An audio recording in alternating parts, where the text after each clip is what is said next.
Replace our trim. It's beyond cleaning. Going to replace it with a black one and then with a stereo tube with Bluetooth. It's an old one, got from the junkyard. It has everything. It's around maybe 20 bucks. So, well, this harness alone costs you maybe 15 bucks plus this one. So, yep. For this one alone, I save a lot of money by getting a used one. Just remove the screw here. Yep, there's a screw here, and then you could pull it out, pull the pin out. Yep, I think once that screw is out, you could just like use your hands to pull this out, like slowly. Yep.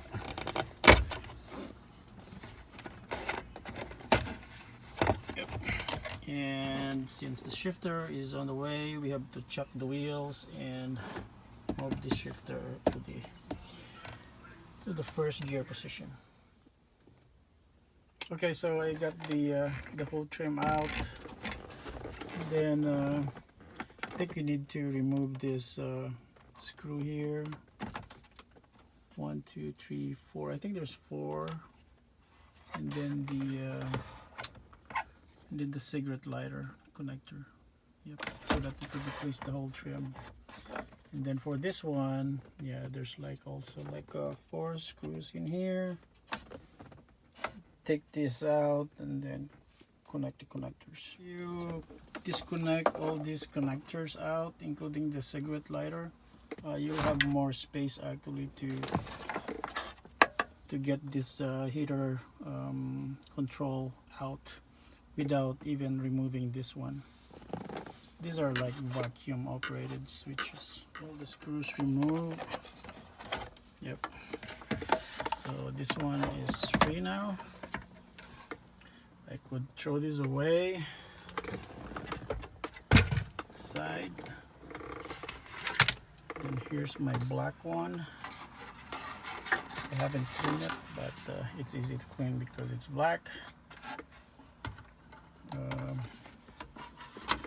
So I'm gonna put in the heater control. Yep, on those using those 4 screws. Got the heater control in. We're going to replace the bulb in here. So I need a flathead, a small flathead. Move it counterclockwise, and then it will just it will be loose, and then you could like. I use a precision screw. Then yeah, you could turn it, and then once it's 1 notch down, you could feel that it's starting to get loose. And yeah, it's quite tricky to pull them out, but yep, it should come out. Yeah, putting in the new bulb. Yeah, it doesn't have any polarity.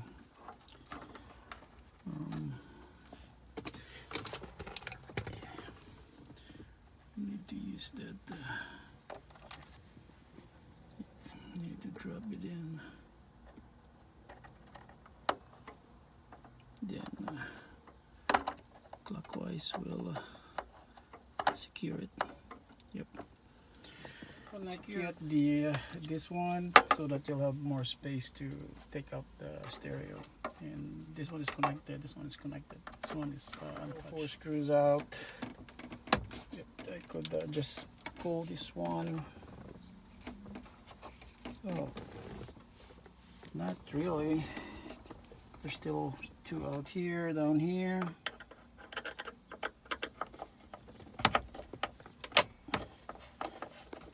Okay, so I got the connector out, and then the antenna.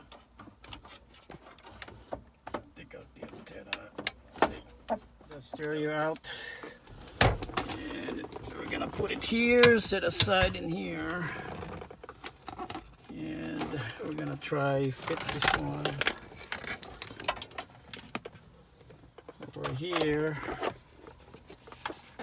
Somehow it's not necessary to remove those two screws. Yeah, I thought they're needed, but it's not. So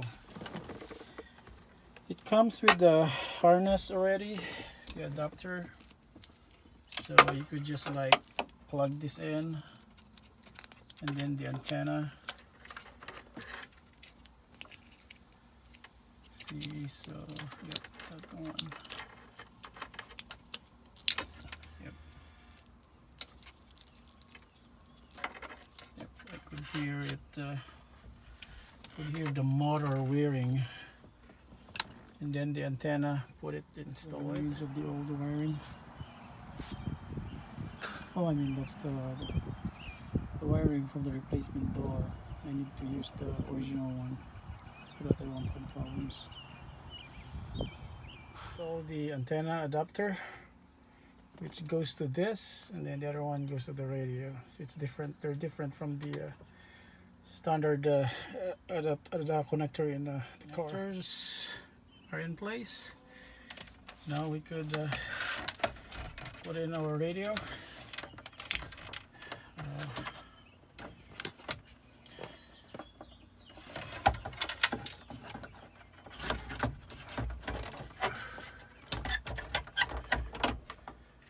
Okay.